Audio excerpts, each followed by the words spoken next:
Hello friends. आज हम अभी तक हम लोग का क्लास 6 एनसीईआरटी ज्योग्राफी का हम लोग ख़त्म कर चुके थे 7 लेक्चर में। आज हम लेके आए हैं NCERT class 7 geography. Same pattern में हर चैप्टर वाइज चैप्टर हम चलेंगे और जिससे क्लास 7 एनसीईआरटी एक ब्रीफ हम लोग पढ़ लें कि क्या होता है ज्योग्राफी में। मतलब क्योंकि क्या है एनसीईआरटी पढ़ना, आप किसी भी तरह के आप एग्जाम की तैयारी कर रहे हो, चाहे यूपीएससी कर रहे हैं या यूपीपीएससी किसी भी तरह कर रहे हैं, अगर आप एनसीईआरटी पढ़ ले रहे हैं तो आपको किसी तरह का डाउट आगे नहीं रहेगा, क्योंकि कोई भी क्वेश्चन आता है वो एनसीईआरटी से ही आता है। वो हर बुक वाले कोई बुक वो एनसीईआरटी से ही अपना कंटेंट लेके ही अपना बुक निकालते हैं, या तो एनसीईआरटी क्वेश्चन आता है क्योंकि एनसीईआरटी के थ्रू ही क्वेश्चन आता है, तो एनसीईआरटी पढ़ना जरूरी है। तो आप आज हम लेके आए हैं NCERT class 7 geography.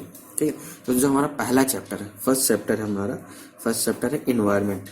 First chapter environment. तो अब इन्वायरमेंट में जाने से पहले हमें पता होना चाहिए इन्वायरमेंट है क्या। इन्वायरमेंट वो सब कुछ है जो हमारे सराउंडिंग है, मतलब हमारे पेन पेंसिल जो हमारे सराउंडिंग, वो सब सारा कुछ एक तरह से हमारा इन्वायरमेंट है।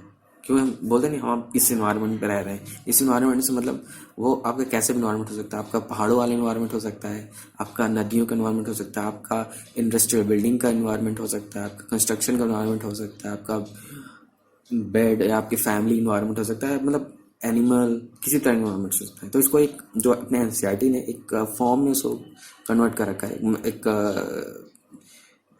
चार्ट बना रखा है। तो चार्ट में क्या बोला है कि जो हमारे कंपोनेंट ऑफ इन्वायरमेंट है, कंपोनेंट ऑफ इन्वायरमेंट वो मेनली क्या है, वो मेनली या तो नेचुरल है, ठीक है, नेचुरल है या ह्यूमन है या ह्यूमन मेड है।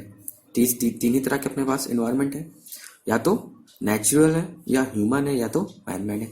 अब नेचुरल इन्वायरमेंट जो हमारा वो किस तरह है, नेचुरल इन्वायरमेंट क्या है, या तो वो लिथोस्फियर है, लिथोस्फियर, एटमॉस्फेयर, हाइड्रोस्फियर, या इन तीनों कॉम्बिनेशन बायोस्फियर, जिसको हमने प्रीवियस लेक्चर्स में पढ़ा था।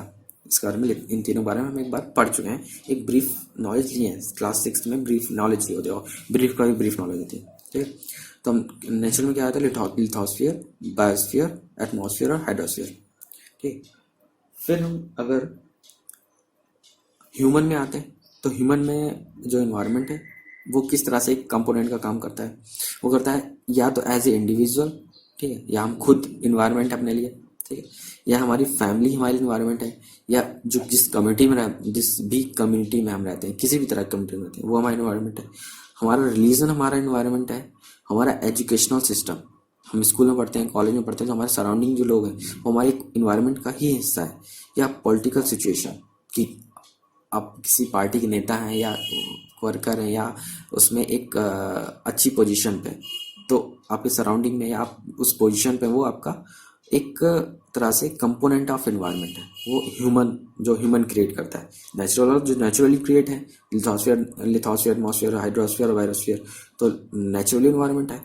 जो ह्यूमन मेड इन्वायरमेंट है, वो जो ह्यूमन में नहीं, ह्यूमन का इन्वायरमेंट है, जो मनुष्य का खुद, तो वो individual, family, community, religion, educational, political situation, ये कुछ भी हो सकता है। ठीक, एक तरह से इन्वायरमेंट है। ह्यूमन मेड इन्वायरमेंट क्या है, ह्यूमन मेड इन्वायरमेंट जैसे आपके सराउंडिंग में इंडस्ट्रीज हैं, रोड हैं, ब्रिजेस हैं, पार्क हैं, बिल्डिंग है और मॉल हैं, जो कुछ है, रोड है आपका, बड़े बड़े ब्रिजेस हैं और काफ़ी कुछ चीज़ें जो बनाई हुई हैं, वो जितना ह्यूमन मेड है वो भी एक इन्वायरमेंट का ही पार्ट है।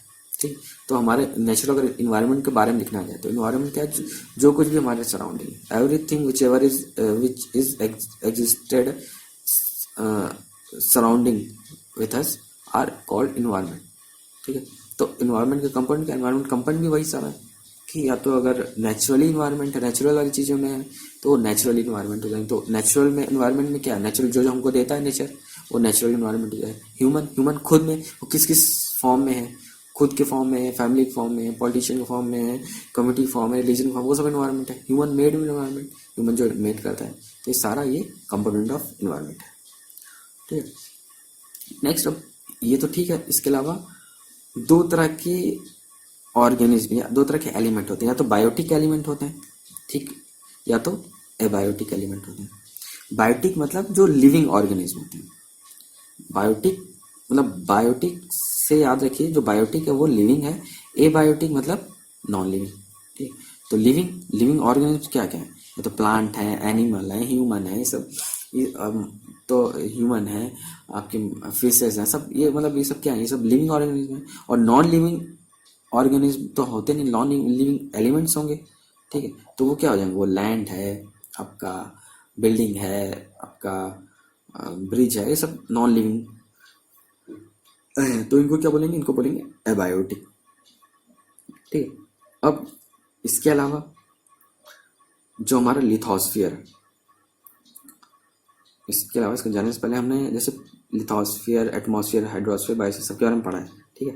लेकिन अब हम क्या है, जो हमारे क्लास 7 है वो हमको क्या, इसमें हमको आगे पढ़ना पड़ेगा काफ़ी चीज़ें। जैसे लिथोस्फियर सबसे इम्पोर्टेंट टॉपिक है, क्योंकि लिथोस्फियर क्या है? लिथोस्फियर हमारा रॉक है, अर्थ क्रस्ट है, ठीक है, जो हमारा ज़मीन है।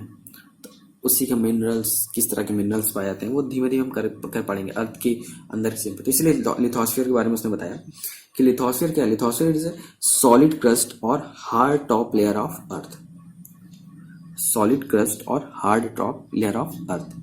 वो इसलिए इंट्रोडक्शन, मतलब ये 7th का भी एक तरह से इंट्रोडक्शन ही है कि इन्वायरमेंट क्या है, इन्वायरमेंट में क्या कौन सी चीज़ हमारे इन्वायरमेंट सबसे नज़दीक है, मतलब हमारा लिथोस्फियर जिसमें हम रहते हैं, ठीक है। तो लिथोस्फियर क्या है? Lithosphere is a solid crust और hard top layer of earth, ठीक है। दूसरा क्या है? Domain that provide it is a domain that provide us forest, grassland for grazing, land for agriculture and human settlement. Same कि जहाँ हम रहते हैं ये क्या है? ये लिथोस्फियर ही है। तो ये पहला तो ये सॉलिड क्रस्ट है, हार्ड टॉप लेयर है। दूसरा ये हमें क्या देता है? ये फॉरेस्ट देता है, एग्रीकल्चर लैंड देता है, ग्रेजिंग लैंड देता है, ग्रास लैंड, और ह्यूमन सेटलमेंट के लिए हमें जगह देता है, ठीक है। तो एक ब्रीफ इंट्रोडक्शन है लिथोस्फियर का। बाकी एटमॉस्फेयर, हाइड्रोस्फियर आप पढ़ चुके हैं। एटमॉस्फेयर मतलब एयर, क्या क्या उसमें कंपोनेंट पाए जाते हैं, किस किस काम में आते हैं, हमने पढ़ा था प्रीवियस लेक्चर्स में। सेम एज हाइड्रोस्फियर, हाइड्रोस्फियर मतलब पानी से रिलेटेड है, तो उसका कितना % पानी है अर्थ पे, और कितना फ्रेश है, कितना आइस फॉर्म में फ्रेश है, कितना हम यूज़ करते हैं। तो ये हम हाइड्रोस्फीयर में पढ़ते हैं, ये हम प्रीवियस लेक्चर्स में इनके बारे में बात कर चुके हैं। बायोस्फीयर मतलब जो इन तीनों का कॉम्बिनेशन ही बायोस्फीयर है, ठीक है। तो यहाँ इसलिए यहाँ उन सब चीज़ों को दोबारा नहीं बताया गया क्योंकि प्रीवियस लेक्चर्स में बताया जा चुका है। तो लिथोस्फीयर, उसके लिए आप प्रीवियस लेक्चर पढ़ सकते हैं, उसमें आपको बताया गया है, उसमें आप देख सकते हैं अच्छे से। तो लिथोस्फीयर ये है। नेक्स्ट जो आगे काम में आने चाहिए, जो उसमें काम की चीज़ें हैं, क्योंकि ब्रीफ है, हमको सारा कुछ हम बुक लाइन वाइज लाइन तो पढ़ा नहीं रहे, आपको एक ब्रीफ इंट्रोडक्शन दे रहे हैं कि आपको पढ़ना ना पड़े इस बुक को। उसमें जो मेन चीज़ें आपको निकाल के यहाँ पे दे दी गई है। जो मेन समझिए गन्ने का जूस, तो उसमें गन्ने आपको छीलना नहीं पड़ेगा, आपको जूस मिल जाएगा, आराम से पीजिए, तो आपको पता चल जाएगा उसका टेस्ट भी। तो वैसे ही है कि क्लास 7 के चैप्टर 1 में क्या क्या इंपॉर्टेंट चीज़ें। तो नेक्स्ट क्या है? इकोसिस्टम। इकोसिस्टम क्या है? It is a system formed by the interaction of all living organisms with each other and with the physical and chemical factor of environment, ठीक है। इकोसिस्टम क्या है? Ecosystem it is formed by interaction of all living organism with each other. Living organism जो biotic है और biotic होते हैं वो लिविंग ऑर्गेनिज्म होते हैं। तो जो इकोसिस्टम होता है वो सारे लिविंग ऑर्गेनिज्म के आपस में इंटरेक्शन से ही बनता है। मतलब ह्यूमन, एनिमल, फिश, फॉरेस्ट, ये सब इनके आपस में इंटरेक्शंस बनता है with physical and chemical factor of environment, ठीक है। तो ये इकोसिस्टम होता है। और इकोसिस्टम क्या है? Ecosystem transfer of energy and material to each other. Ecosystem एक चीज़ और है कि it as per this it transfer of energy and material to each other.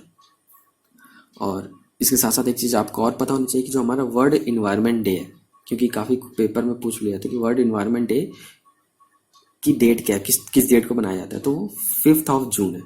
5 जून को वर्ल्ड इन्वायरमेंट डे मनाया जाता है, ठीक है। तो ये क्लास 7 के चैप्टर 1 काफ़ी छोटा चैप्टर है, तो उसमें मेन में इतना ही पार्ट था, ठीक है। क्या क्या था? पहला तो कंपोनेंट ऑफ इन्वायरमेंट, उसका कि बायोटिक क्या क्या होते हैं, उसका लिथोस्फियर कि लिथोस्फियर में क्या क्या चीज़ें होती हैं, उसके अलावा इकोसिस्टम। तो इकोसिस्टम आप याद रखिए कि इकोसिस्टम क्या? इकोसिस्टम जो हमारे सराउंडिंग में जो चल रहा है, जो लिविंग ऑर्गेनिज्म आपस में इंटरेक्शन है, कि मतलब हम पेड़ पौधों के बिना नहीं रह सकते, पेड़ पौधे हमारे बिना नहीं रह सकते, हम जानवर बिना नहीं रह सकते, जानवर हमारे बिना नहीं रह सकते। तो ये सारा कुछ क्या है? इकोसिस्टम का एक पार्ट है, ठीक है। और ये कैसे एग्जिस्ट करता है, ये ट्रांसफर ऑफ एनर्जी से एग्जिस्ट करता है। मतलब किसी ना किसी फॉर्म में हम पेड़ से एनर्जी लेते हैं, मतलब पेड़ पौधे से एनर्जी लेते हैं, हमसे और कहीं एनर्जी जाता है, हम या सन से एनर्जी, तो ऐसे ये एक ट्रांसफर ऑफ एनर्जी का एक पार्ट है इकोसिस्टम। ठीक है, तो आप इसको देख सकते हैं। ठीक है, तो प्लीज़ ये चैप्टर अंदर नेक्स्ट चैप्टर हम लेके आएंगे जो अर्थ का इंटीरियर ऑफ अर्थ है। ठीक है, सो प्लीज़ अगर इसमें कोई आपको डाउट हो या कोई कुछ नया आपको पूछना हो तो आप प्लीज़ कमेंट कर सकते हैं। और इसके अलावा भी आपको कोई डाउट हो, कुछ नया पढ़ना हो, तो आप कमेंट बॉक्स में मेंशन कर सकते हैं। So please, thank you, please like, share, comment and never miss press bell icon. Okay, thank you.